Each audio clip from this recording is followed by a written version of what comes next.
शादियों का सीजन चल रहा है। हम भी अभी भी एक शादी में से आए हैं। सभी लोग अपनी बच्चियों की भी शादी कर रहे हैं, बच्चों की शादियां कर रहे हैं। पर मेरा आप सभी से हाथ जोड़कर निवेदन है कि कम से कम और चीजें आप देखो ना देखो, अपनी शादी संबंध को बनाने के लिए एक चीज अनिवार्य रूप से देखो कि जिस लड़के के साथ आप अपनी बच्ची का विवाह कर रहे हो वो कहीं शराब तो नहीं पी रहा, किसी तरह का नशा तो नहीं कर रहा। अभी जब हम रास्ते में शादी में से वापस आ रहे थे तब का आपको एक घटनाक्रम सुनाते हैं।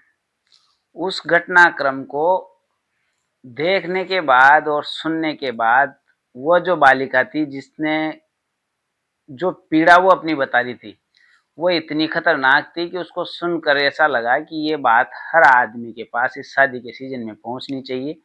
प्रयास करना आप इसको ज़्यादा से ज़्यादा लोगों तक पहुंचाओ। हम जब रास्ते में आ रहे थे तो एक छोटा सा एक्सीडेंट हो रहा था, कुछ ज़्यादा बड़ा एक्सीडेंट नहीं था। उसमें एक बच्ची एक तरफ पड़ी थी और वो जो लड़का बाइक चला रहा था वो पास में पड़ा हुआ था। न जाने क्या क्या शब्द बोल रहा था, वो समझ के बाहर थे।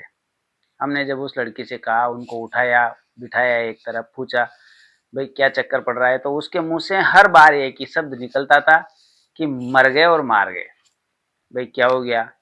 तो उस व्यक्ति ने इतनी शराब पी रखी थी कि वो उनमें भी गालियां निकाल रहा था और हम जब रुके तो उसने हमें भी गालियां निकालना शुरू कर दी।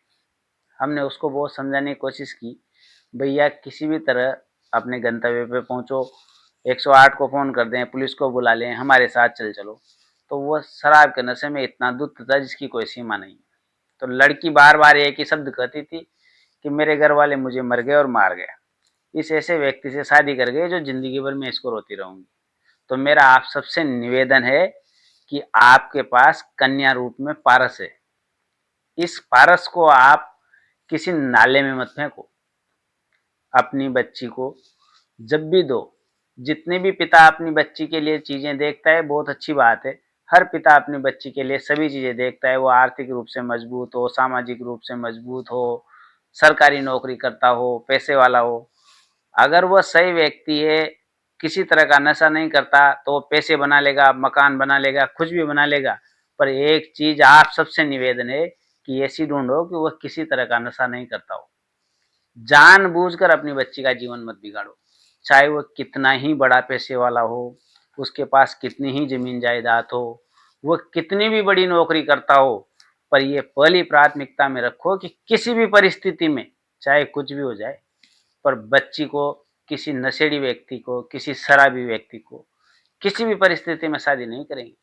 चाहे आपकी बच्ची 2 दिन बाद शादी होगी, दूसरे सावे में शादी हो जाएगी, समाज आपके लिए कुछ भी बोले, पर कितने ही लोग आएंगे कि वो बहुत पैसे वाले हैं, उनके पास बहुत प्रॉपर्टी है, बच्ची सब कर लेगी, ये तो शराब है छूट जाएगी। कुछ नहीं होता भैया, चाय बहुत मुश्किल से छूटती है, शराब कहाँ से छूटेगी। पहले ये निश्चित करें कि किसी भी परिस्थिति में, और बच्ची का पिता ये आसानी से कर सकता है कि किसी भी परिस्थिति में अपनी बच्ची को किसी शराबी को नहीं दूंगा। बाकी सब आपकी इच्छा है। उसकी पीड़ा देख कर ही हमें बहुत दुख हुआ, तो जिसकी बच्ची होगी उसे कितना दुख हुआ होगा, आगे आपकी मर्जी।